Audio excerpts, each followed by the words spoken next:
Assalamualaikum warahmatullahi wabarakatuh. Selamat pagi dan selamat sejahtera kami ucapkan ibu-ibu yang kami hormati. Pada pagi hari ini, hari Kamis tanggal 16 Maret 2023, kita diberikan kesempatan oleh Allah untuk bertemu dalam rangka acara rutin Dharma Wanita Persatuan Rumah Sakit Nasional Diponegoro. Dan pada pagi hari ini kami ucapkan selamat datang kepada Ibu Ellen Wahyu Mairanto dan Ibu Ari selaku pengurus dan ketua dari Dharma Wanita Persatuan Rumah Sakit Nasional Diponegoro. Kami ucapkan selamat datang juga kepada Ibu Dr. Antaken Nugrohowati, MSc SPGK, yang insya Allah akan memberikan tips mengenai memenuhi nutrisi keluarga selama bulan Ramadan. Kami ucapkan juga selamat datang juga kepada ibu-ibu pada pagi hari ini, baik yang ada di ruang B5 maupun yang mengikuti secara online. Dan marilah kita buka acara pada pagi hari ini dengan membaca surat Al-Fatihah, dan bagi ibu-ibu yang beragama lain, kami persilahkan untuk menyesuaikan. Umul Kitab Al-Fatihah. A'udzubillahiminasyaitonirrajim. Bismillahirrahmanirrahim. Alhamdulillahirrabbilalamin. Arrahmanirrahim. Maliki yaumiddin. Iyyaka na'budu wa iyyaka nasta'in. Ihdinas siratal mustaqim. Shiratal ladzina an'amta 'alaihim ghairil maghdubi 'alaihim waladdallin. Amin. Terima kasih, dan acara akan dibuka oleh Ketua Dharma Wanita Persatuan Rumah Sakit Nasional Diponegoro yang kami hormati Ibu Ellen Puspitasari Wahyu Mairanto. Dengan hormat kami persilahkan. Matur nuwun Mbak Ainun. Bismillahirrahmanirrahim. Assalamualaikum warahmatullahi wabarakatuh. Selamat pagi yang kami hormati Ibu-ibu Dharma Wanita Persatuan Rumah Sakit Nasional Diponegoro, kemudian karyawati, seluruh karyawan di Rumah Sakit Nasional Diponegoro, yang insya Allah hari ini semuanya diberikan kesehatan, diberikan kebahagiaan, dan selalu dalam lindungan Allah Subhanahu wa Ta'ala. Alhamdulillah, hari ini Kamis tanggal 16 Maret 2023 kita bisa bersilaturahmi baik secara online melalui media Zoom dan secara offline di ruang rapat gedung B lantai 5 RSND dalam rangka acara pertemuan rutin silaturahmi serta sharing session. Alhamdulillah ini matur nuwun berkenan Dr. Antaken Nugrohowati MSI SPGK berkenan untuk memberikan materi yang sifatnya nanti kita sharing, Dok, terkait dengan tips memenuhi nutrisi keluarga selama Ramadan. Kami pengurus hari ini hadir bersama Ibu Ari, Dr. Andreas. Nanti insya Allah Bu Sari akan bergabung, dan rekan-rekan Mbak Rista hadir, dan tentu saja ini pembawa acaranya Bu Ainun hadir, dan ada Mbak Arni juga hadir, dan tentunya yang bergabung di platform Zoom.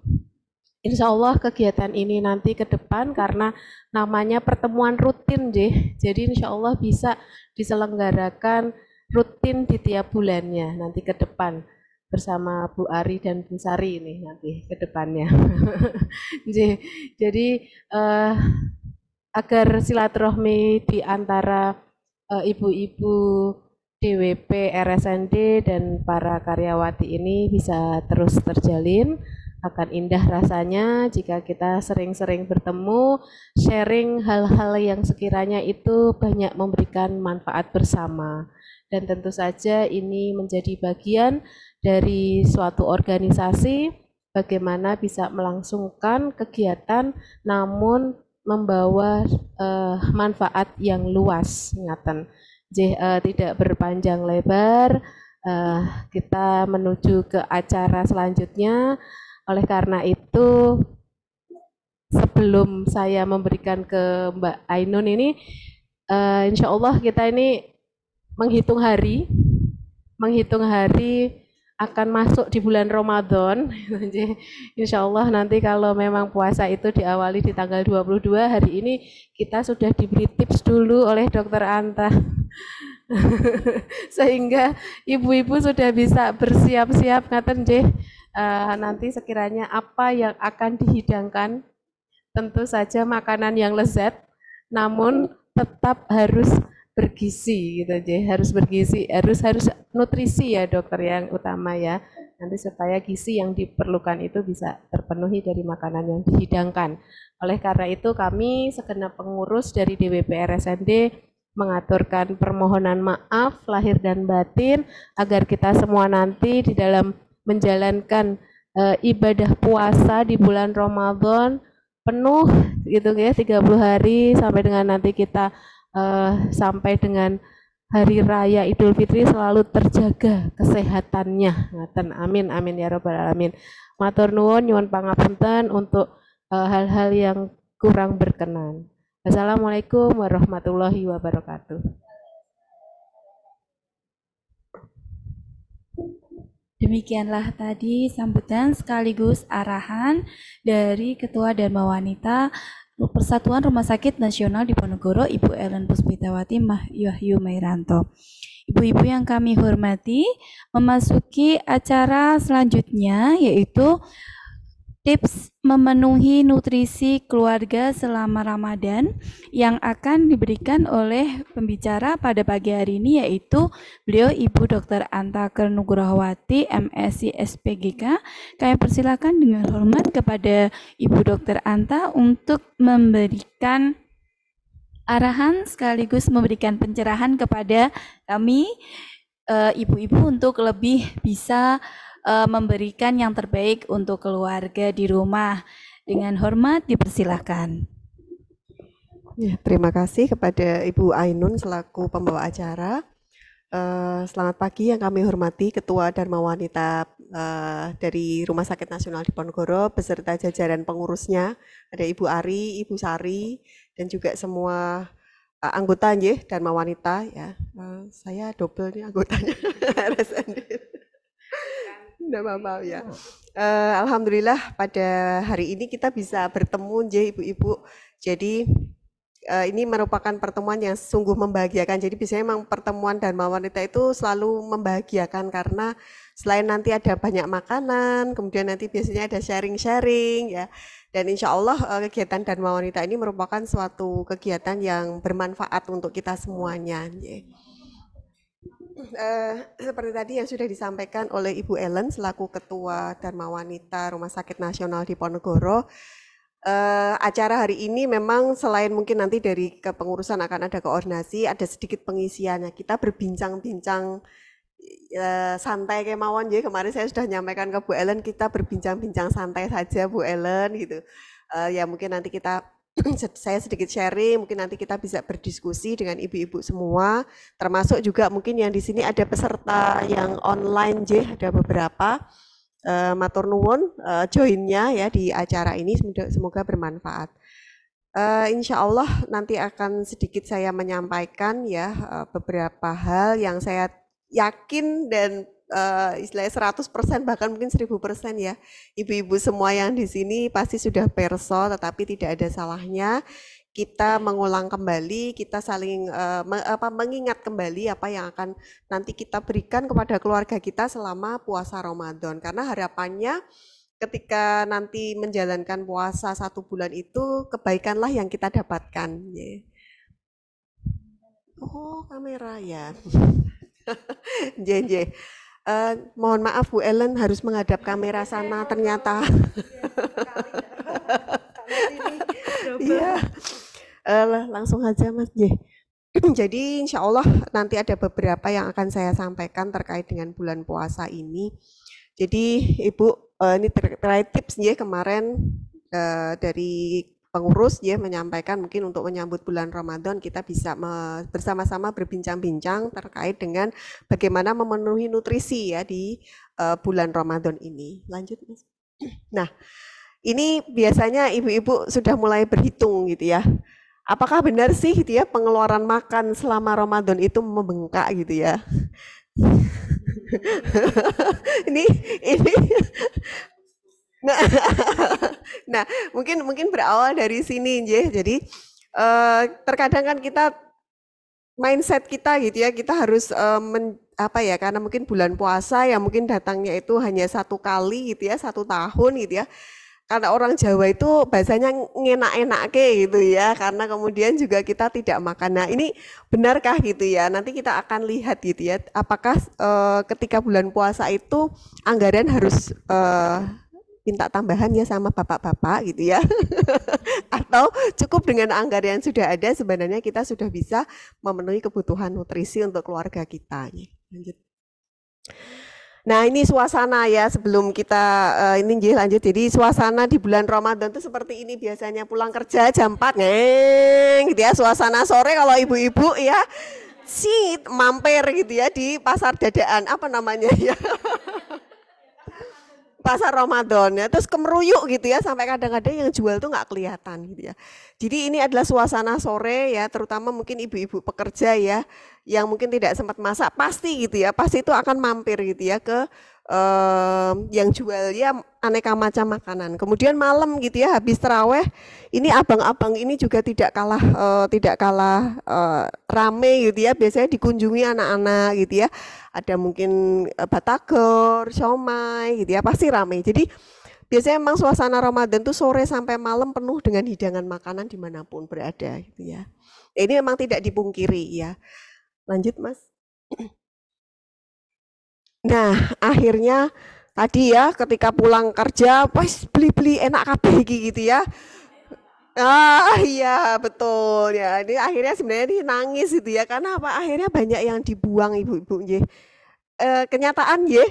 Jadi kadang-kadang, waduh kok sudah nggak ada yang mau makan, akhirnya masuklah ke tempat sampah. Dan yang satu lagi tuh, saya kadang-kadang agak miris ketika mungkin di masjid-masjid karena mungkin sudah banyak juga yang maringi takjil, kadang-kadang sampai sisa-sisa dan mungkin dimakan juga tidak sampai habis ya. Sebenarnya ada satu artikel tuh yang sempat baca itu ya, ketika bulan puasa itu ternyata sampah makanan itu jumlahnya meningkat pesat gitu ya dibandingkan dengan bulan-bulan sebelumnya karena ya ini tadi mungkin ya tadi kalap gitu ya semua enak kayaknya pengen ini deh pengen ini ada es doger ada apa es buah masih ada kolak terus apalagi macam semua akhirnya semua terbeli tapi tidak semua bisa termakannya ya sebisa mungkin kita tidak seperti ini ya nanti di bulan puasa di tahun ini insya Allah.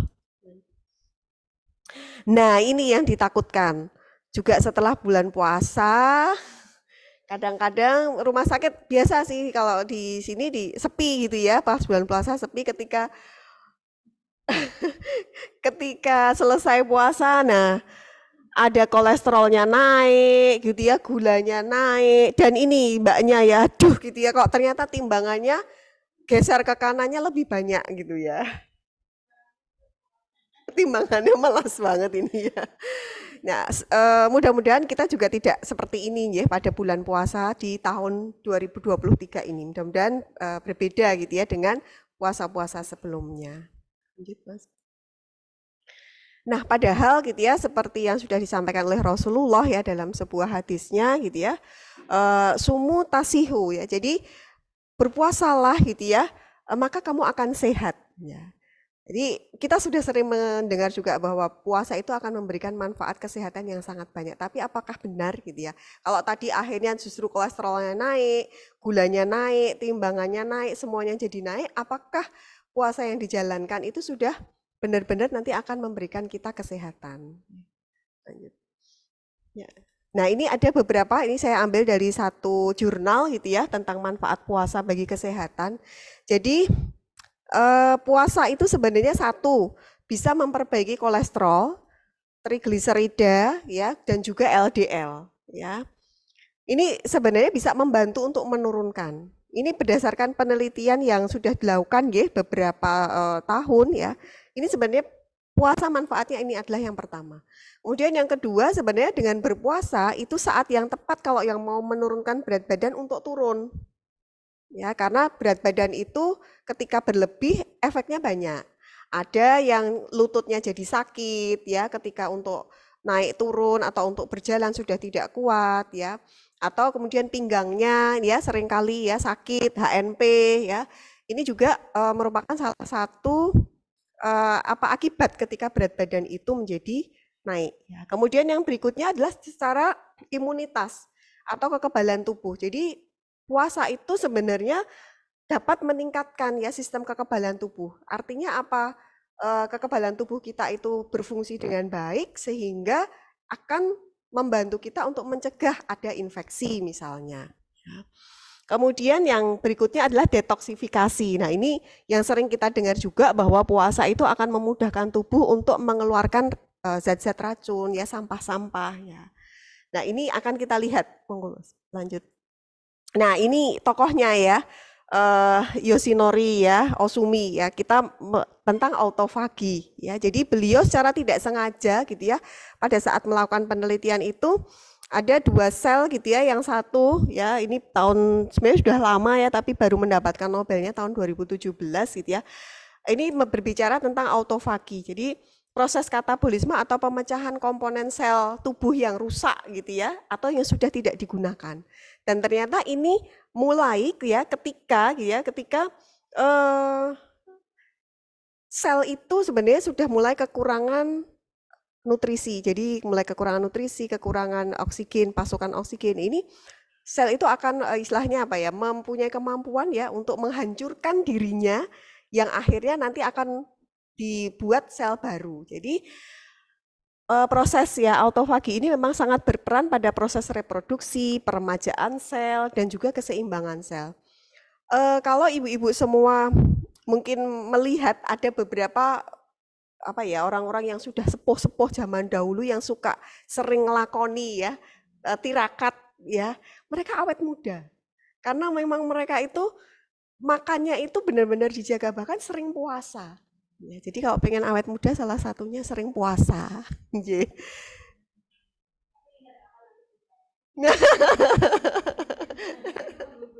Menggugurkan ya.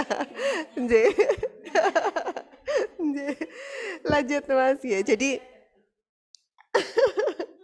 nanti bukannya langsung nasi bakarnya Mbak Lia itu ya. Ya, jadi ini adalah gambaran ya, gambaran tadi proses autofagi ya ketika ada hipoksia, kekurangan oksigen, kemudian ada stres dan juga kekurangan nutrisi, sel itu nanti akan berusaha untuk meremajakan dirinya gitu ya. Sehingga orang yang rajin puasa, rajin tirakat dan juga membatasi makannya itu memang lebih awet muda ya. Lanjut. Nah ini ya beberapa fakta terkait dengan puasa Ramadan. Seharusnya ketika tidak makan siang berarti kan makannya berkurang 1 kali. Seharusnya jumlah asupan makan berkurang sehingga berat badan turun. Kemudian aktivitas meningkat, kenapa? Masih tetap kerja, kemudian malam masih ditambah dengan tarawih. Otomatis sebenarnya aktivitas fisik itu juga bertambah. Ibu-ibu harus bangun lebih gasi untuk menyiapkan makan ya. Itu kan aktivitasnya sebenarnya meningkat. Dan yang ketiga adalah waktu tidur yang berubah. Ternyata ini juga nanti akan turut mempengaruhi keseimbangan dalam tubuh kita. Dan yang terakhir ini ya, karena adanya proses autofagi, diharapkan sebenarnya setelah puasa Ramadan, kita akan lebih sehat karena sel-sel kita juga akan menjadi sel-sel yang lebih muda dan remaja tentunya. Lanjut. Nah ini ya kita masuk ya, jadi sebenarnya kita tips ya, masuk ke tips bagaimana memenuhi kebutuhan nutrisi. Yang pertama ibu-ibu yang harus kita lihat adalah patokan ini ya, dalam surat Al-A'raf ya, ayat 31 ya.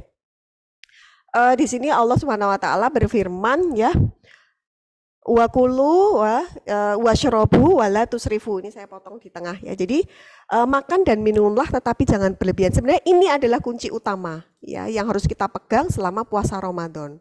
Jadi tips yang harus kita camkan itu adalah satu ini tadi ya. Jadi makan dan minumlah tetapi tidak berlebihan ya, karena sesungguhnya Allah tidak menyukai orang-orang yang berlebihan.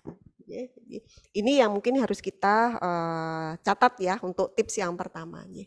Lanjut. Nah, kemudian yang berikutnya ini saya hanya mengambil ya. Jadi sebenarnya di dalam Al-Qur'an itu sudah banyak sekali tips-tips yang sebenarnya harus kita bisa kita laksanakan ya. Kadang-kadang kita tahu tetapi angel ngelakoninnya. Nah, itu yang perlu kita sebenarnya kita kalau misalnya ini Darmawan, yuk bareng-bareng target yuk gitu ya. Siapa yang nanti bisa jadi target dapat hadiah dari Bu Ellen misalnya. Wah, saya semangat, aduh langsung semangat ya ibu-ibu yang online juga ya.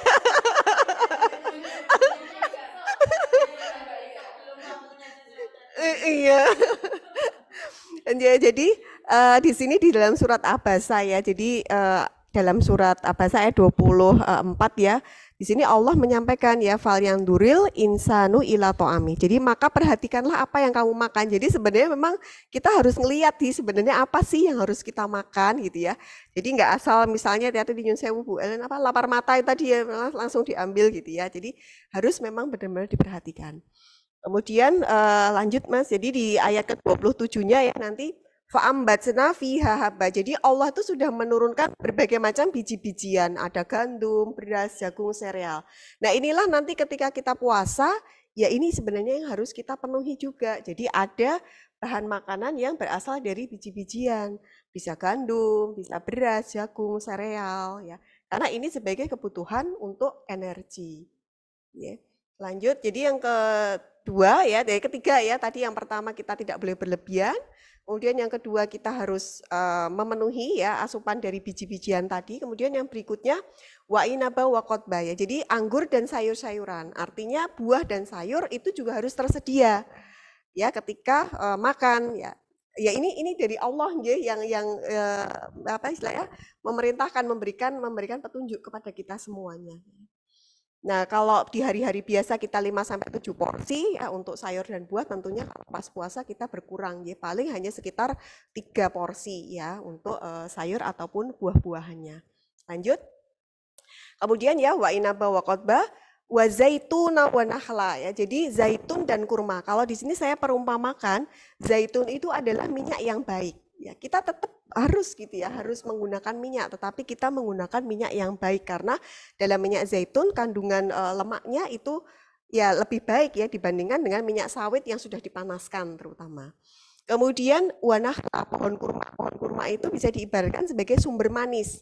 Artinya sebenarnya kita bisa minum makan yang manis-manis dari gula pun bisa. Ya. Jadi di sini kita tetap masih bisa konsumsi minyak, gula ya sesuai dengan takarannya, kecuali memang sudah ada penyakit gula ya ataupun mungkin sudah ada kolesterol yang tinggi, tentu saja batasannya itu akan lebih rendah lagi dari yang seharusnya. Kemudian lanjut. Nah, kemudian ini ya wahada ikol gulba ya wa fakihata wa aba ya mata allakum wali an'amikum ya. Jadi Allah itu juga sudah memberikan kita semua hewan ternak. Artinya apa? Lauk.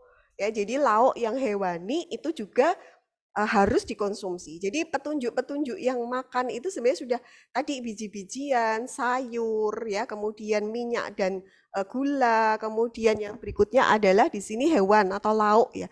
Itu sebenarnya sudah Allah berikan petunjuknya yaitu yang kamu makan, nggak usah yang misalnya saya hanya makan sayur aja gitu ya. Nyun sewu ya biasanya kalau yang vegetarian ya itu nanti akan ada resiko kekurangan vitamin B12 ya karena didapatkannya biasanya dari lauk-lauk hewani. Dia tetap harus menambahkan ya. Jadi karena di Al-Qur'an itu sudah lengkap ya, itu yang tips yang bisa kita berikan kepada keluarga selama bulan puasa nantinya. Lanjut. Nah, kalau di Indonesia berdasarkan kementerian ya ini ya panduannya. Jadi sudah lengkap sebenarnya sama seperti yang sudah Allah berikan petunjuknya kepada kita semua dalam Al-Qur'an ya. Lanjut. Nah, saya enggak kurang kelihatan ya. Jadi selama puasa ada 3 ya ibu-ibu yang mungkin bisa kita perhatikan. Yang pertama adalah mengatur pembagian porsi makan. Karena kita hanya memiliki waktu makan itu sahur, kemudian iftar ya, iftar itu membuka ya, pembuka puasa. Kemudian yang ketiga adalah pada saat makan berat ya, setelah sholat maghrib biasanya. Jadi kita mengatur pembagian porsi makan pada waktu-waktu makan yang memang kita diperbolehkan untuk makan. Kemudian yang berikutnya adalah mengatur jenis bahan makanan. Kemudian yang ketiga adalah mengatur cara mengolah makanannya. Lanjut. Nah, ini adalah pembagian porsinya ya.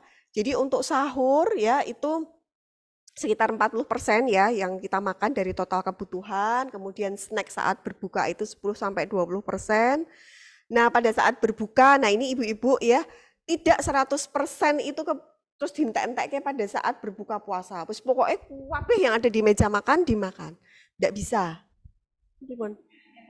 Eman-eman. Lah niku wau sebabnya kondur saking kantor langsung mampir shit gitu. Janten dipundhut niku wau nggih. Jadi karena ya memang sifatnya ibu-ibu itu memang eman ya, makanya kan ibu itu paling gemuk. Karena karena apa?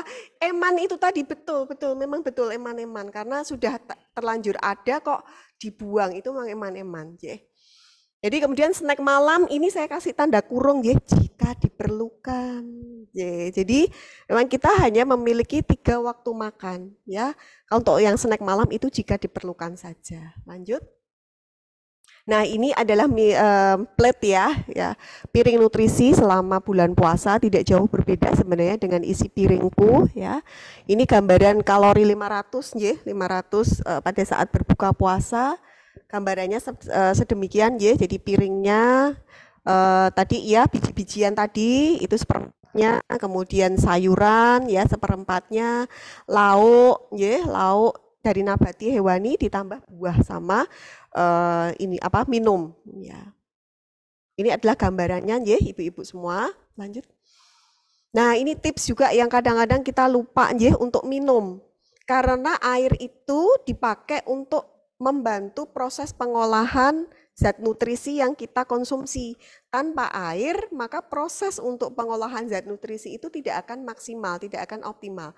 Makanya seringkali ketika mau diet juga gitu ya, diet, pokoknya minum yang cukup. Karena memang dengan minum, sel tubuh itu akan tercukupi cairannya, sehingga itu nanti akan memudahkan sel untuk bekerja. Nah, ini adalah tips ya, minum air di bulan puasa sebenarnya. Ringkas nggih cuman 1 gelas ya. Jadi di sini ada kurang lebih nanti 8 bisa sampai 10 nggih tergantung nanti kalau lebih banyak di lapangan di luar berarti kita harus pas buka puasanya minumnya harus menambah ya. Jadi ketika bangun tidur memang diusahakan jangan mepet. Jadi misalnya nanti kan sekarang adzan subuh itu hampir 4:30 nggih, biasanya nanti imsak nggih sekitar jam 4.20 ya. Jadi ya jangan mepet jam 4 bangunnya karena pasti kalau sudah jam 4 bangunnya mepet itu susah ya untuk kita ya tadi harus minum dan sebagainya itu nggak mungkin. Jadi sebisa mungkin 3:30 itu sudah bangun. Kalau untuk ibu-ibu nggih bangun langsung minum dulu, habis itu baru nyeklek kompor gitu ya, kompornya baru dinyalakan ya. Jadi kemudian satu gelas setelah bangun ya, kemudian pada saat sahur ya, 1 pada saat adzan maghrib juga demikian. Ini ada pembagiannya monggo ya bisa nanti dipraktekkan sehingga cairan itu tercukupi, insya Allah tidak jatuh pada kondisi dehidrasi. Karena kalau nanti dehidrasi ibu-ibu nanti juga selesai puasa kelihatannya keriput gitu ya. Jadi karena kurang cairan gitu. Dan kulitnya itu tidak seger, tidak kenyal seperti Bu Ellen dan Bu Ari. Yang glowing. Lanjut, Mas. Nah, ini kenapa kok kadang-kadang dianjurkan kurma? Karena ternyata gitu ya, kurma itu kandungan nutrisinya cukup baik, cukup lengkap gitu ya. Di sini Rasulullah kan menyampaikan berbukalah dengan kurma, tamer ya. Kurma karena kurma itu berkah ya. Jadi kurma itu memang dianjurkan ganjil ya 1, 3, tapi jangan sampai lebih dari 5 ya, terutama untuk yang diabetes ya. Iya 17 itu jangan ya kayak ampun nggih sholat rakaatnya sholat wajib sehari semalam nggih. Jadi cukup 1, 3 atau 5 terutama untuk yang sakit diabetes memang kalau saya sarankan nggih paling 3 saja ya untuk berbuka puasa dengan kurma. Karena ternyata kurma itu kandungan gulanya tadi nggih manis ya. Wa zaituna wa nakhla ya, nakhl atau kurma itu manis. Manisnya itu ternyata kandungannya itu ada dua, ada glukosa sama fruktosa. Tetapi fruktosanya lebih banyak. Ya, ini yang menyebabkan ada yang beranggapan kurma itu tidak cepat menaikkan gula. Ya, emang benar karena ini yang manis itu lebih banyak fruktosanya. Jadi perbandingan glukosa sama fruktosanya lebih banyak fruktosa. Ya, kalau glukosa begitu kita makan memang akan cepat naikkan gula di dalam darah kita. Tapi kalau fruktosa memang prosesnya lebih lambat. Jadi kandungannya itu fruktosa ya, jadi sebagai sumber energi yang cepat terpakai. Kemudian serat. Nah, di kurma itu juga seratnya itu namanya serat deglukan. Ya, seratnya itu mengenyangkan. Sehingga kadang-kadang makan 3-5 kurma itu kok kayak perutnya sudah terisi. Ada yang kemarin ada itu pasien diet saya tuh cuma disuruh makan kurma sehari itu, tapi kok ya kenyang, ya bener gitu ya. Kalau tadi apalagi setengah kilo, 1 kilo langsung gitu ya, Bu Lia ya. Itu kenyang banget.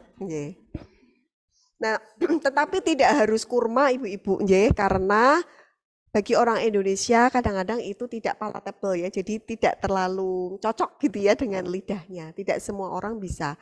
Nah, kalau untuk berbuka puasa ini sebagai penggantinya kita bisa menggunakan buah. Ya, buah terutama buah-buah yang memang di sini ya kandungan fruktosanya lebih tinggi dibandingkan glukosanya. Seperti biasanya buah-buah yang berair kayak melon, semangka, itu monggo bisa menjadi alternatif pengganti dari kurma. Lanjut. Nah, ketika berbuka puasa, menikah tips yang bisa kita lakukan, apa yang harus dihindari? Satu, memang yang terlalu manis. Nyuwun sewu kalau beli kolak, cukup yang dihabiskan adalah isinya. Jangan airnya. Ya, karena airnya manis sekali biasanya, Yang kalau kita beli-beli itu, kalau kita bikin sendiri otomatis kita bisa mengatur ya gula yang kita gunakan. Tapi kalau kita masak sendiri ya, maaf, kalau kita beli kan kita nggak bisa. Biasanya memang manis sekali. Jadi jangan terlalu manis, secukupnya saja manisnya. Kemudian jangan terlalu asin, karena kalau terlalu asin pasti keinginan untuk minum itu juga lebih banyak. Sehingga nanti justru misalnya sayurnya atau mungkin lauknya itu tidak kebagian tempat di dalam perut. Ya. Kemudian hindari minuman bersoda. Nah ini biasanya anak-anak, kalau yang masih kagungan putro, kecil-kecil tolong disampaikan ke mereka ketika buka puasa, habis buka puasa jangan beli minuman-minuman yang bersoda, ya, karena ini nanti juga akan mengganggu pencernaan. Ya. Kadang-kadang kan anak-anak seneng ya soda gembira gitu ya, kasih es gitu ya, seger tetapi perut yang nanti akan bermasalah. Kemudian pada saat berbuka sebisa mungkin tidak minuman yang mengandung kafein ya, terutama di sini adalah kopi ya yang banyak kafeinnya. Teh sebenarnya ada kafein tapi jumlahnya tidak terlalu tinggi, masih bisa kalau kita konsumsi teh, ya, cuman mungkin tidak terlalu kental. Karena ada pada beberapa orang yang sensitif ketika minum teh kembung. Ya. Kemudian yang berikutnya adalah menghindari makanan yang terlalu berlemak ketika berbuka, karena ini nanti akan membebani lambung ya. Jadi lambung yang tadinya istirahat, kemudian secara fisiologis memang bahan makanan yang membutuhkan pencernaan paling besar itu adalah lemak. Jadi nyun sewu begitu buka puasa langsung makan bakwan 5 gitu ya, dengan minyak yang wow gitu ya, kadang-kadang kalau kita beli itu nanti akan membebani lambung terlalu berat. Ya, ini ya juga tidak akan baik ya untuk pencernaan, karena biasanya nanti yang mah itu nanti justru akan kambuh mahnya. Ya. Lanjut. 1 enggak apa-apa, tapi jangan sampai. Kadang-kadang kan, iya.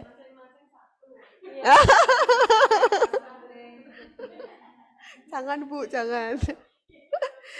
Nggih, diratani nggih. Lah jadi ini adalah gambarannya nggih, pada saat buka puasa boleh kolak monggo, silahkan kalau misalnya mau kolak, mau es buah dan sebagainya monggo. Tetapi tetap dalam jumlah yang sewajarnya. Ya ketika buka puasa misalnya dengan kolak ya cukup dengan 1 mangkok kecil ya, jangan pakai mangkok yang besar atau mungkin pakai mangkok bakso tanduk 2 kali gitu ya. Jangan gitu ya, cukup separohnya saja gitu ya. Kemudian ini adalah contoh. Jadi sebenarnya insya Allah ini tidak mahal nggih ibu-ibu. Kalau tadi membutuhkan anggaran yang besar mboten. Ini cukup seperti makanan sehari-hari kita saja. Hanya makan siangnya itu kita taruh budget anggarannya itu di iftar atau untuk buka puasa. Dan ini ya untuk yang selingan malam itu jika diperlukan. Jika mboten tidak usah. Nah, siapa yang memerlukan snack malam akan kita lihat ya. Nah, ini yang memerlukan makanan tambahan di malam hari. Satu ibu hamil, tentu saja ibu hamil yang sudah mendapatkan izin dari dokter kandungannya untuk ikut puasa. Kemudian ibu menyusui, Mbak Rista masih bisa ya selingan malam. Masih menyusui ya? Oh iya. Kemudian karena memang pada ibu hamil dan ibu menyusui itu kebutuhan energinya meningkat, tambah gitu ya. Jadi dengan 3 kali waktu makan itu tidak cukup, harus ada tambahan di selingan pada malam hari. Kemudian anak-anak ya, karena anak-anak masih usia pertumbuhan ya, membutuhkan tambahan makanan juga ya di malam hari. Kemudian usia lanjut. Sebenarnya usia lanjut itu tidak membutuhkan tambahan makanan banyak. Namun biasanya pada saat buka puasa, pada saat makan itu karena lambungnya pada usia lanjut itu sudah mengecil ya, kapasitasnya tidak sebesar seperti sebelumnya, otomatis makannya itu sedikit. Sehingga pada usia lanjut memang diperlukan tambahan makanan selingan pada malam hari supaya ketika puasa berat badannya nggak turun. Kemudian pada penyandang diabetes, nah karena biasanya memang kalau yang pakai suntik kadang-kadang malam itu masih perlu nyuntik ya, ada tambahan suntikan. Nah ini masih bisa diberikan makanan selingan di malam hari selesai sholat tarawih. Ya, lanjut. Nah kemudian tadi ya itu pembagian porsi ya, kemudian selanjutnya adalah pengolahan. Yang pertama memang diusahakan kita makan makanan itu sesuai bentuk asalnya, jadi tidak terlalu banyak pengolahan. Ya, misalnya beras, ya kita makan dalam bentuk berasnya, tidak dalam bentuk tepungnya. Karena begitu sudah diolah gitu ya dalam bentuk misalnya tepungnya, ya itu otomatis nanti akan kalau misalnya tadi ya beras ya sudah kita bentuk dalam bubur sumsum misalnya, itu akan lebih cepat menaikkan kadar gula. Atau lontong, bubur, ya itu kan pengolahannya lama. Itu juga nanti akan lebih cepat menaikkan kadar gula. Kemudian cara pengolahan rebus, kukus, bakar itu tentu saja itu akan lebih dapat mempertahankan kandungan nutrisi bahan-bahan makanan dibandingkan ya dengan penggorengan ya, ini bawahnya ya, penggorengan dengan suhu tinggi. Jadi misalnya ikan itu kan lemaknya omega 3-nya tinggi, tapi begitu kena panas rusak. Eman-eman sudah beli salmon gitu ya, atau tuna gitu ya untuk putranya, tapi digoreng dengan suhu tinggi, rusak. Jadi kita nggak jadi dapat omega 3-nya. Ya. Sebenarnya tidak aja tuna salmon, ikan-ikan rata-rata sih ada omega 3, tapi dengan kandungan yang beragam ya. Jadi eman-eman ya. Demikian juga nanti kalau misalnya bikin brokoli itu kan vitaminnya banyak gitu ya. Goreng gitu ya, rusak vitaminnya dengan digoreng. Jadi sebenarnya eman-eman ya. Ya sebisa mungkin memang menghindari penggorengan dengan suhu yang tinggi. Ya. Nah kemudian untuk tips ya untuk ibu-ibu, nah ini juga mungkin buat yang masih punya putra-putra kecil gitu ya, jangan pelit bumbu. Ya insya Allah gitu ya kalau dengan bumbu yang banyak, rempah yang kuat gitu ya, makanan itu rasanya sudah enak.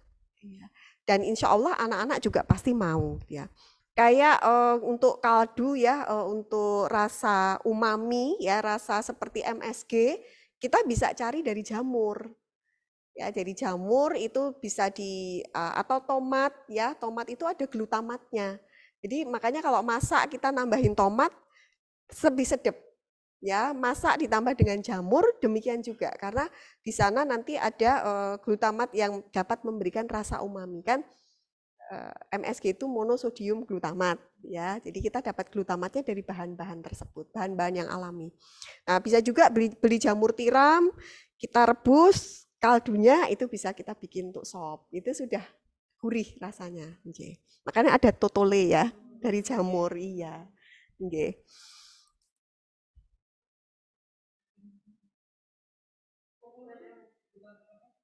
Ada MSG-nya sih Bu, tetap ya. Tapi kan dia mengklaim bahannya itu dari jamur ya. Oke. Jadi kalau mau ya dari jamur yang asli aja. Oke. Segala macam jamur, insya Allah glutamatnya tinggi dan itu akan memberikan rasa enak untuk makanan. Lanjut. Nah ini Bu tips ya memasak di bulan Ramadan ya. Mungkin ini sebagai penutup ya. Tadi yang kita bicarakan. Yang pertama, Nyun Sewu memang harus menyusun menu. Kalau tidak bisa 1 minggu yang paling tidak 3 hari. Supaya tidak kalap tadi ya. Jadi misalnya nggak apa-apa, beli nggak apa-apa. Karena kalau untuk ibu-ibu yang bekerja memang waktunya mepet nggih ketika harus masak, beli enggak apa-apa. Tetapi dalam bayangan kita sudah ada apa yang akan dibeli. Sehingga tidak tadi semua dibeli, akhirnya mungkin yang dibeli hanya karbohidrat semua ya, enggak ada lauknya, enggak ada proteinnya atau bahkan sayurnya kecer gitu ya, enggak ada sayurnya ya. Jadi boleh monggo beli enggak apa-apa tetapi harus ada dalam bayangan. Hari ini aku belinya sop, besok sayur bayam. Besoknya apa? Biasanya kan kalau yang jual apa latengan kalau saya bilang itu apa ya Bu? Jual sayur-sayur itu kan kadang-kadang tiap hari juga ganti mereka. Monggo bisa, tetapi kita harus apa tadi punya planning. Lauknya apa? Kalau hari ini sudah ikan berarti mungkin besok kita telur. Besoknya lagi mungkin ayam gitu ya. Jadi sudah ada bayangan sehingga tadi tidak kalap ketika kita beli makanan. Monggo masih kalau tidak sempat masak ya. Kemudian yang berikutnya adalah kalau kita masak sebenarnya kita bisa menggunakan bahan yang sama. Misalnya kol gitu nggih. Pada saat buka puasa kita bikinnya sop. Ya, pada saat sahur kita bisa bikin ora-are. Ya. Itu kan bahannya sebenarnya sama. Atau misalnya bayam ya. Bayam pada saat buka puasa kita bikin sayur bening. Nah, nanti pada saat sahur bisa kita bikin ca. Itu kan bahan yang sama tetapi cara memasak berbeda. Itu masih bisa kita gunakan supaya produk hemat itu tadi ya. Kemudian yang berikutnya pilih menu yang tidak rumit ya. Jadi jangan bikin gulai pada saat sahur.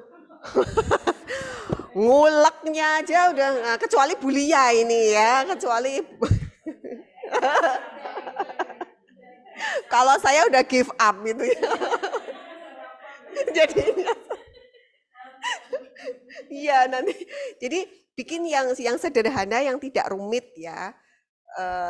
Dan tidak membutuhkan waktu yang lama ya terutama untuk sehari tadi ya jangan yang susah-susah misalnya bikin woku gitu ya, bikin rendang itu wah wis rendang berarti nggak tidur itu ya jam 1.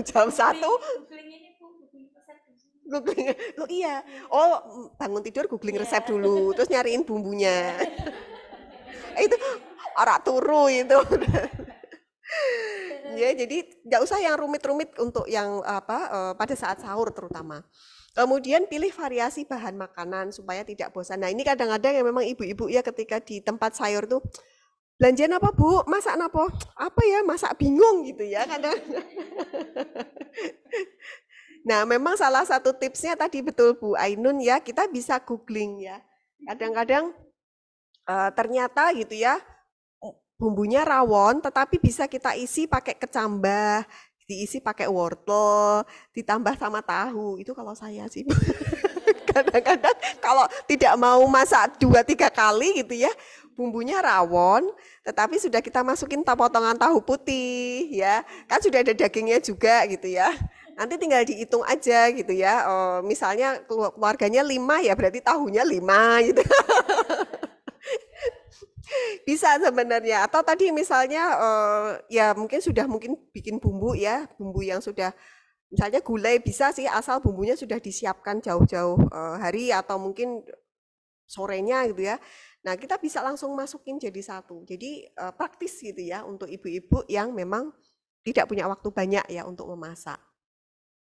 Kemudian bisa menyiapkan menu yang tahan lama. Jadi misalnya ungkep ya ayam diungkep atau bikin tahu yang sudah dibumbu bacem ya bumbu misalnya semur nanti kita bisa simpan di freezer ya paling tidak untuk seminggu itu masih bisa awet ya. Jadi pada saat misalnya kita agak kesiangan ya kita segera towing ya keluarkan gitu ya bahan makanan tersebut kemudian tinggal kita hidangkan ya.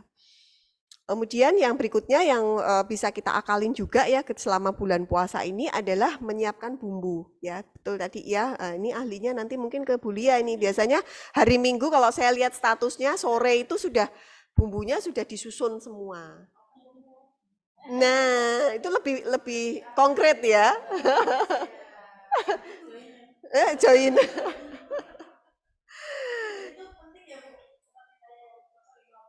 Iya, jadi meal prep ya. Jadi food prep preparation itu memang salah satu yang bisa kita gunakan terutama untuk ibu bekerja. Jadi sudah kita siapkan bumbu-bumbunya, makanya tadi dalam ya nggak usah 1 minggu 3 hari lah, 3 hari kita sudah hari ini kita mau masak ini, mau masak ini, mau masak ini sudah ada sehingga belanja itu pun juga lebih terencana dan terprogram gitu ya, nggak semuanya dibeli yang akhirnya tadi terbuang sia-sia, eman-eman sebenarnya. Dan insya Allah sebenarnya dengan tips-tips ini ibu-ibu tadi kebutuhan nutrisi ya, yang tadi dalam firman Allah surat Abasa tadi disampaikan, kita harus mengkonsumsi biji-bijian ya, kemudian sayur, buah, lauk ya, dan juga tadi ada minyak ataupun gula itu bisa kita penuhi. Ya, asal memang ya tadi kita memang mau rodok rekoso sidik sih memang gitu ya. Jadi meluangkan 1 hari memang untuk ya tadi paling tidak menyusun apa yang akan kita siapkan untuk keluarga di 1 minggu ke depan. Dan kalau untuk menu banyak sekali, monggo sekarang searching itu bisa ya, menu 30 bahkan sudah ada ya 30 hari selama bulan puasa dari mulai buka, kemudian makan setelah sholat maghrib apa, sahurnya apa, ada monggo gitu ya. Tapi kalau ibu-ibu repot, beli pun enggak masalah gitu ya. Beli enggak masalah, asal yang dibeli itu tadi cukup lengkap untuk memenuhi kebutuhan nutrisi. Terutama di sini adalah kalau yang masih mempunyai anak-anak yang kecil. Ya, itu yang perlu diperhatikan karena untuk anak-anak karena masih masa pertumbuhan dengan waktu makan yang tersedia itu hanya singkat gitu ya, kita harus memberikan makanan yang padat akan nutrisi. Ya, yang paling mudah sebenarnya adalah susu kalau anak-anak. Jadi ketika sahur minum susu, ketika malam sebelum tidur berikan tambahan susu. Itu sebenarnya cukup praktis ya supaya kebutuhan nutrisi anak itu bisa tetap tercukupi. Nah, ini contohnya nggih Bu, menu-menunya nggih. Ini contohnya saja ya yang bisa diinikan nggih.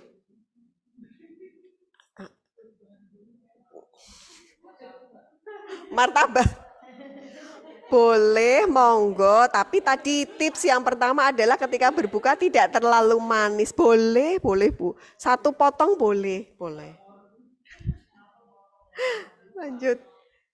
Ya, jadi ini contohnya ya yang ya bisa monggo nanti bisa dimodifikasi gitu ya. Ini rata-rata sih sebenarnya kalau yang sahur tidak terlalu ribet ya. Mulai dari sop ya, kemudian bakso ya, di bumbu bakso aja gitu ya, sawi, terus tahu, terus nanti yang satunya orak-arik, telur ceplok itu kan sebenarnya insya Allah nggak terlalu ribet. Perlu kalau misalnya keluarganya agak banyak beli itu Bu telur yang isinya 4 atau 5 itu loh Bu. Jadi sekali nyeplok kita sudah bisa dapat 4 telur.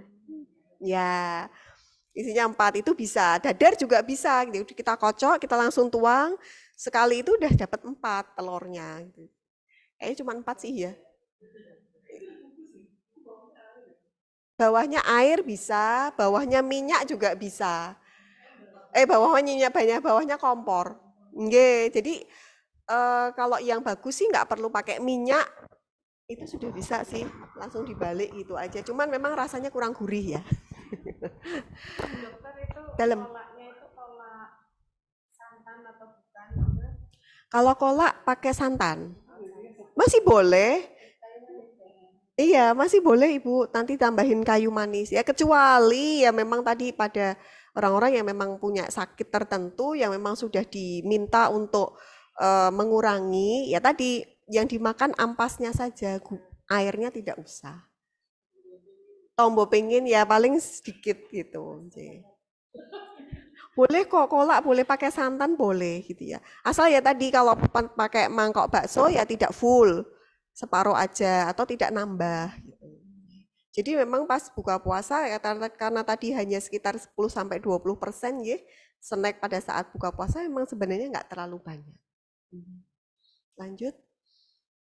Nah, sampun ibu-ibu, itu mungkin tips ya yang mungkin bisa saya bagi. Monggo, saya yakin ibu-ibu semua sudah perso ya, kita hanya berbagi pengalaman ya, berbagi dan saling ya mengingatkan kembali. Ya, insya Allah puasa bulan Ramadan ini nanti akan menjadi puasa yang lebih menyehatkan ya, seperti tadi di awal ya, sumu tasihu ya. Jadi berpuasalah maka kamu akan sehat. Jadi insya Allah selain sehat, tentunya kita akan mendapatkan pahala dengan memenuhi nutrisi yang tadi sudah Allah sampaikan ya dalam surat Abasa ya, bahwasanya kita harus mencukupi baik itu dari habban, biji-bijian ya seperti beras, gandum, jagung, sereal ya, kemudian sayur dan buah ya, wa inaba wa qodba ya, wa zaituna wa nakhla, minyak ya, dan juga adalah manis, bisa dari gula ya, bisa pemanis yang alami, dan juga adalah lauk ya, atau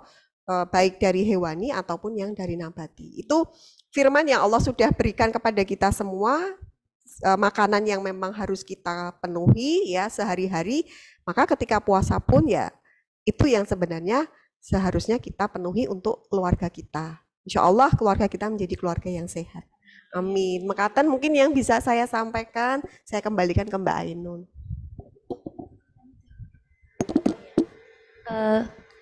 Persilahkan ibu-ibu, ini menarik sekali materinya. Persilahkan untuk jika ada yang bertanya, persilahkan mungkin dari yang ibu-ibu yang mengikuti online dari Zoom atau mungkin dari yang ada di B5 ini, persilahkan untuk ada yang ditanyakan kepada Dokter Anta. Monggo. Jangan tanya buka catering enggak gitu. Kalau itu saya serahkan ke Bulia.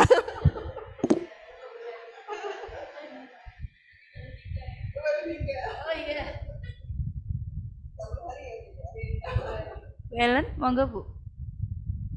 Ternuan Mbak Ainun, ini Bu Dokter ada pertanyaan. Jadi pada saat nanti berbuka itu lebih baik apakah kita yang iftarnya dulu, kemudian kita menunaikan sholat maghrib, kemudian kita mungkin ada waktunya untuk baca Quran sambil menunggu, baru makan yang utamanya itu di nanti setelah menunaikan sholat maghribnya atau sholat isya-nya, seperti itu. Bagaimana pembagian waktunya? Matur nuwun.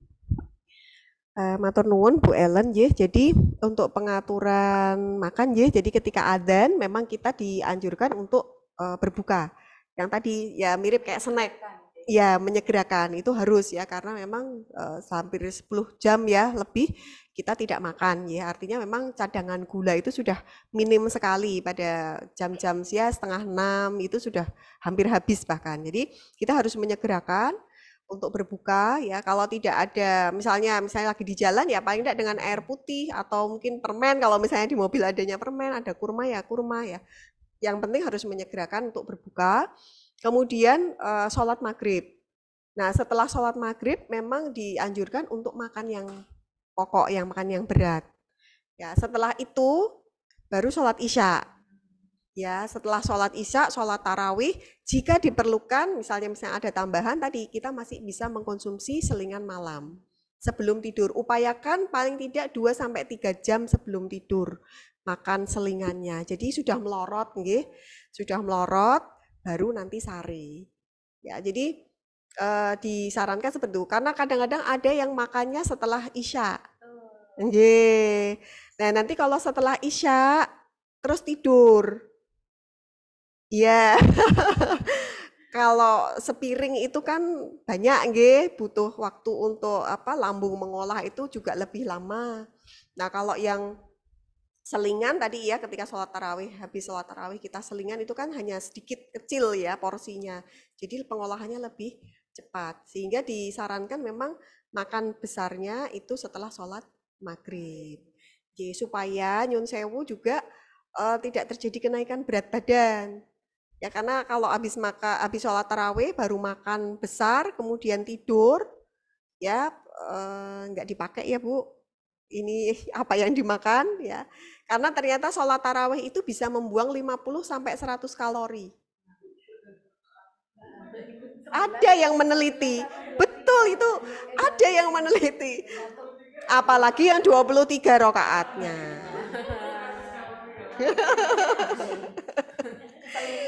Selingan makan semalam. Iya.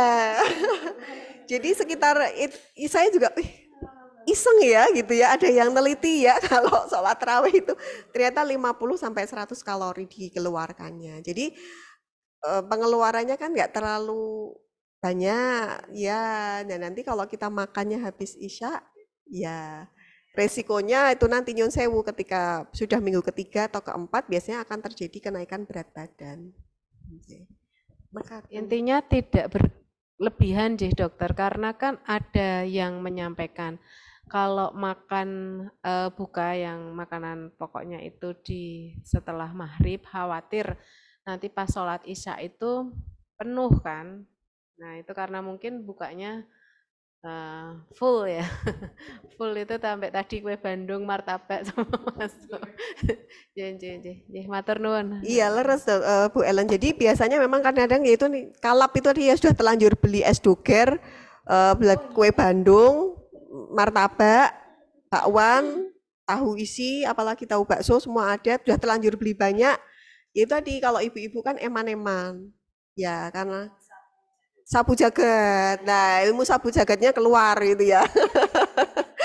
Nah itu nanti yang memang terus akhirnya pada saat baru buka sudah terlanjur kenyang.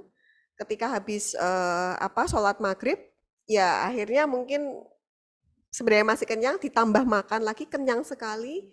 Pada saat sholat isya ya nyun sewu kadang-kadang jadi sering kentut, kemudian pengen ke belakang, ya kadang-kadang terus sering bersendawa gitu. Jadi kalau bisa memang intinya tadi di awal ya kunci tips pertama adalah kulu washrobu wala tusrifu, makan dan minumlah tetapi tidak berlebihan. Betul.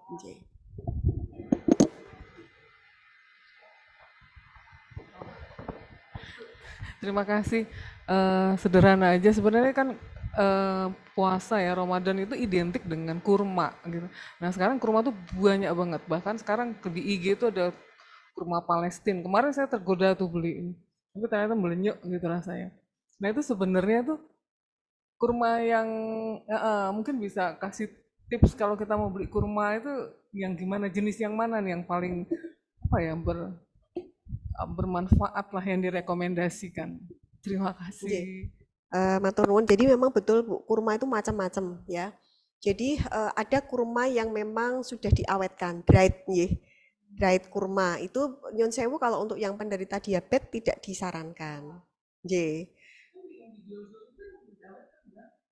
Ada yang benar-benar sudah diawetkan, kering sekali. Ada. Beda. Ya, ada yang memang nyun sewu, ada kurma muda, ada kurma yang memang sudah matang. Jadi nyun sewu semua buah juga demikian ya. Jadi semakin muda gulanya memang semakin sedikit. Kandungan kaliumnya tetapi kalau semakin muda semakin tinggi. Ya kalau saya ya monggo kesukaan, kalau tidak ada nyun sewu misalnya tidak ada penyakit gula atau gangguan ginjal itu boleh pilih apa saja yang disukai. Sukari itu biasanya memang manis sekali, yang jenis sukari itu ya. Kemudian kalau yang ajwa sebenarnya tidak terlalu, yang hitam ya, yang hitam itu tidak terlalu manis. Itu kan yang suka dibilang kurma nabi ya, yang ajwa itu tidak terlalu manis.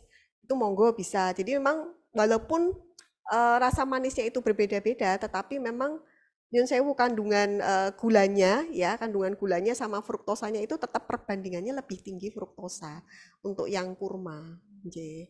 Jadi kalau yang tadi yang diabetes, yang dried, yang benar-benar kering memang tidak disarankan.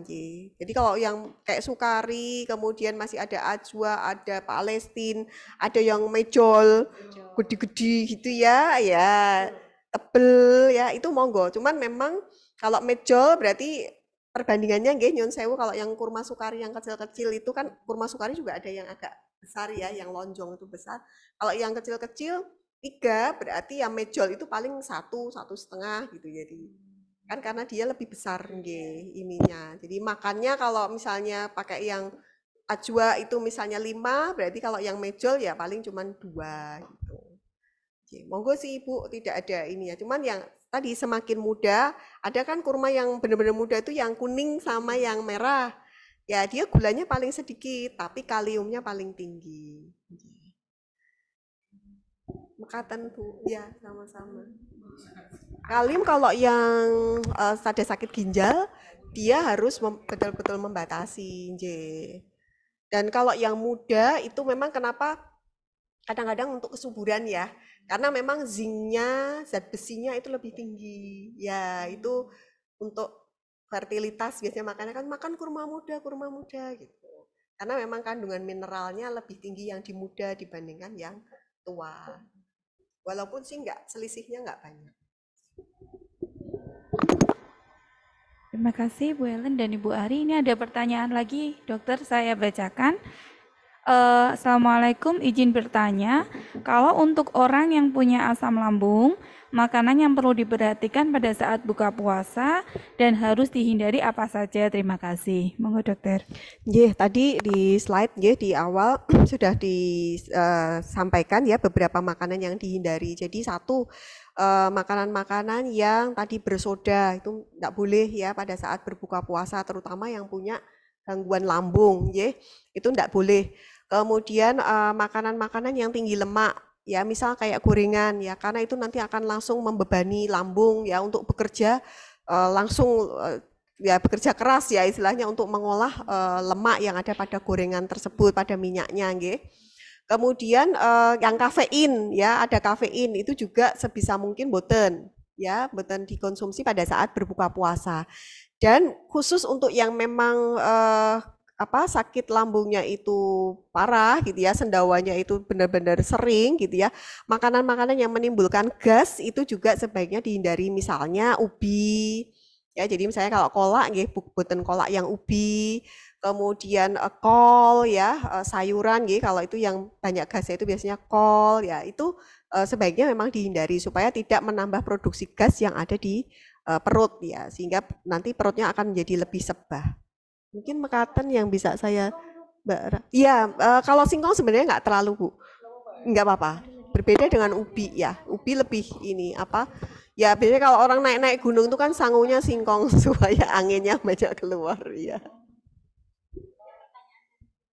Nggih, ini dari Bu Ratna nggih.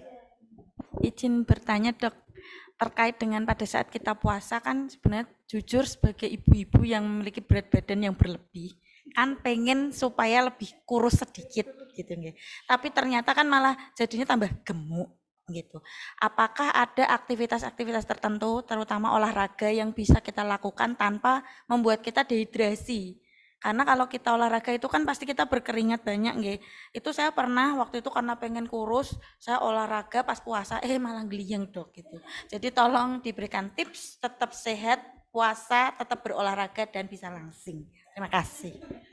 Ya ini nggih Bu Lia ya, pengen langsing ya. Jadi ceritanya begini Ibu-ibu, ketika kita puasa, kita kan menghilangkan 1 kali waktu makan siang.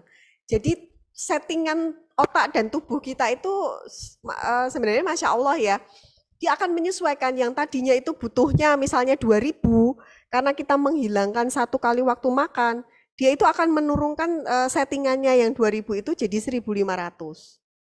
Artinya seharusnya kita makannya ya 1.500. Ya, tidak boleh lebih dari itu karena settingannya udah turun. Biasanya itu 2 minggu pertama kan pasti turun ya berat badannya. Yakin pasti itu turun. Rakitang setengah kilo, 1 kilo.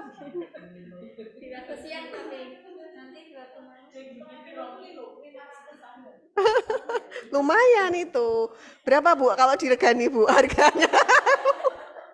160.000 ya berarti ya. Ya jadi tubuh kita itu memang secara metabolisme itu sudah turun. Jadi ketika memang sudah turun ya jangan kita berikan makanan-makanan yang kandungan kalorinya itu banyak, terutama biasanya minggu ketiga keempat itu kan hantaran ya, mungkin selamat mau Idul Fitri apa itu udah mulai banyak tuh ya, entah itu dalam bentuk makanan jadi, kue dan sebagainya, sehingga keinginan untuk nyicipi juga itu harus dikendalikan. Nah, kemudian tipsnya juga kalau pengen turun berat badan, setelah minggu kedua sudah turun berat badan, maka kita harus mengurangi porsi makan, terutama karbohidrat, di malam hari. Ya, yang di malam. Ya, itu ditambah dengan apa? Sayur dan lauk. Jadi sayur dan lauknya yang ditambah. Bukan nasinya. Setelah minggu ketiga ya. Jadi kan 2 minggu pertama biasanya memang turun. Nah, nanti di minggu ketiga itu pada saat makan maghrib ya, itu karbonya dikurangi.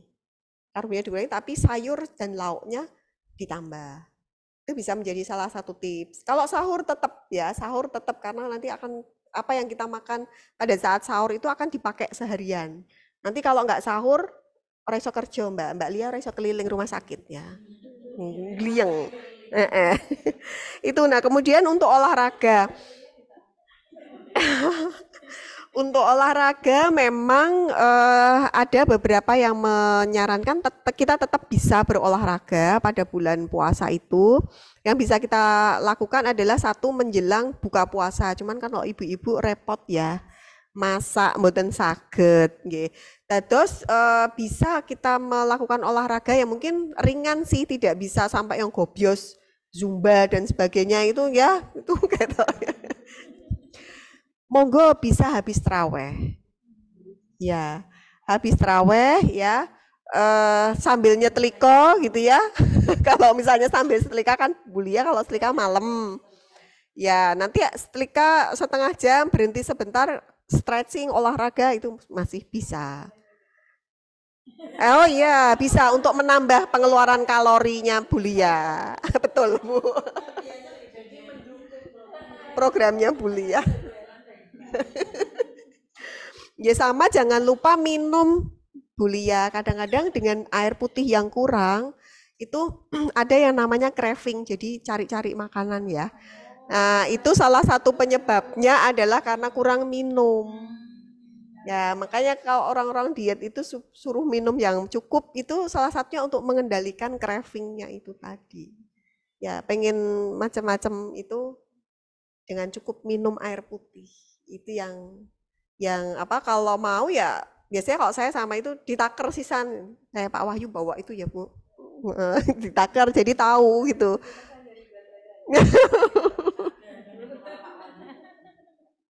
Ya jadi bisa memang nyun sewu salah satu apalagi puasa nggih.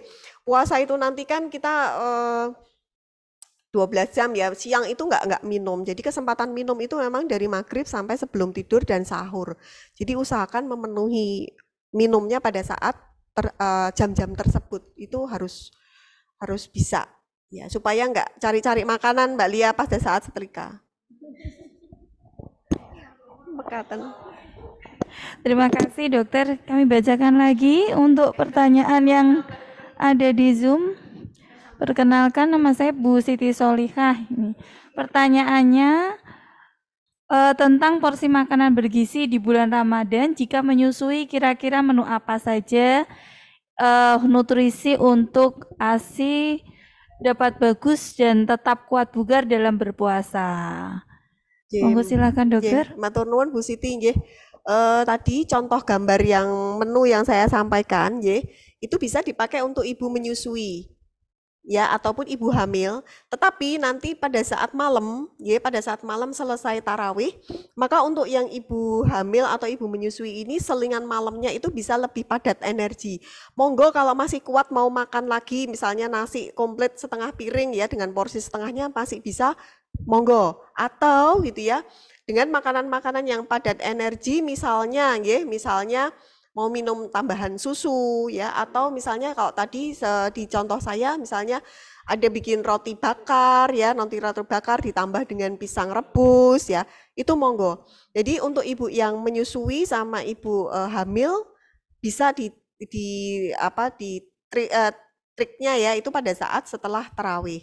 Nah kemudian pada saat akan sahur ya untuk yang ibu menyusui Ini bangunnya memang harus lebih awal ya, sehingga bisa nyicil ya, nyicil nambah untuk selingan. Ya, selingannya boleh mau makan kacang ya, yang ada yang gampang gitu ya, kacang kacang tanah atau kacang kedelai gitu ya, monggo bisa, atau minum susu itu bisa untuk yang ibu menyusui atau yang ibu hamil. Jadi upayakan memang terutama ibu menyusui itu cairannya harus cukup. Ya, karena cairan itu salah satu bahan yang dipakai untuk membuat ASI. Ya, jadi memang harus cukup minumnya supaya produksi atau jumlah ASINya itu bisa sama dengan sebelum puasa. Tetapi kalau nanti misalnya ketika ibu menyusui itu ikut puasa, kemudian ASINya tidak cukup, sampai mungkin bayinya nangis ya, nangis wah, ya karena kosong gitu ya, nggak ada air susu ibunya, ASINya nggak ada. Berarti ya terpaksa ibu itu harus tidak puasa, kemudian dia mengganti dengan membayar fidyah dan qadha ya kalau ibu menyusui. Tapi kalau ibu hamil pun demikian juga gitu ya. Ibu hamil kalau misalnya memang ketika puasa misalnya tadinya gerakan bayinya aktif terus kemudian menjadi tidak berkurang gerakannya atau pertambahan berat badan bayinya itu menjadi terhambat ya, berarti sebaiknya ibu tersebut tidak puasa Ramadan ya. Nanti ditukar dengan menggantinya dengan membayar fidyah. Mekaten Mbak Siti.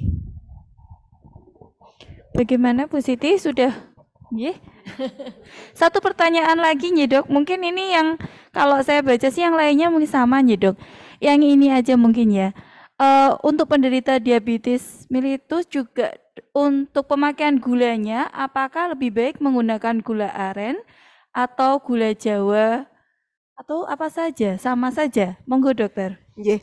Jadi pada pasien diabetes yang ini sebenarnya butuh satu sesi sendiri khusus untuk diabetes karena memang seharusnya ini khusus ya kan. Jadi pada pasien-pasien diabetes itu nyun sewu ya, tidak bisa serta-merta dia itu langsung ikut puasa Ramadan karena ada syarat-syarat ya, itu nanti harus ada pembahasan yang khusus. Nah, kemudian untuk yang pemilihan gula pagi yang sudah terkontrol untuk kadar gulanya nggih. Ini Kendal. Oh Mbak Elvi, nggih Mbak Elvi kalau dia. Jadi kalau yang sudah terkontrol monggo, kalau misalnya mau pakai gula aren atau gula Jawa itu masih boleh. Karena sebenarnya masih diperkenankan pada penderita DM yang sudah terkontrol dengan baik ya. Walaupun memang takarannya ya tadi saya sampaikan ya, kalau yang sakit gula ya misalnya DM kemudian ada kolak ya atau mungkin setup ya, setup pisang ya ataupun mungkin kolak ya, kolang kaling gitu ya, misalnya mau mengincipi boleh, tetapi diutamakan yang dimakan adalah isinya atau ampasnya. Untuk kuahnya itu hanya sedikit saja. Ya paling 1, 2, 3 sendok makan itu masih bisa. Ya agak piye sih, tapi ya itu demi menjaga supaya kadar gulanya tidak langsung naik. Mekaten Mbak Alfi. Sudah cukup? Cekap nggih Ibu, nggih. Wah, ini.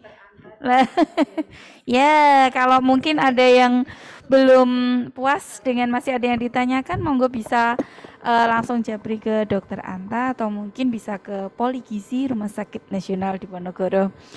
Nggih, Ibu-ibu bagaimana? Cukup nggih? Alhamdulillahirrahmanirrahim. Ini pembahasannya sangat luar biasa sekali Bu Anta, terima kasih. Ilmunya semoga menjadi jariah ilmu ya Bu. Amin ya Allah ya Rabbal Alamin. Dan dengan berakhirnya acara ini maka berakhir pula acara rutin pertemuan Rumah Sakit Nasional Diponegoro dan Wanita Persatuan Rumah Sakit Nasional Diponegoro pada siang hari ini. Kami ucapkan terima kasih kepada ibu-ibu yang telah bergabung melalui Zoom ataupun yang telah berkumpul di ruang B5. Kami ucapkan sekali lagi terima kasih. Selamat siang. Kami tutup akhiri dengan hamdalah bersama. Alhamdulillahirabbil alamin. Mohon maaf jika ada kekurangan. Wassalamualaikum warahmatullahi wabarakatuh.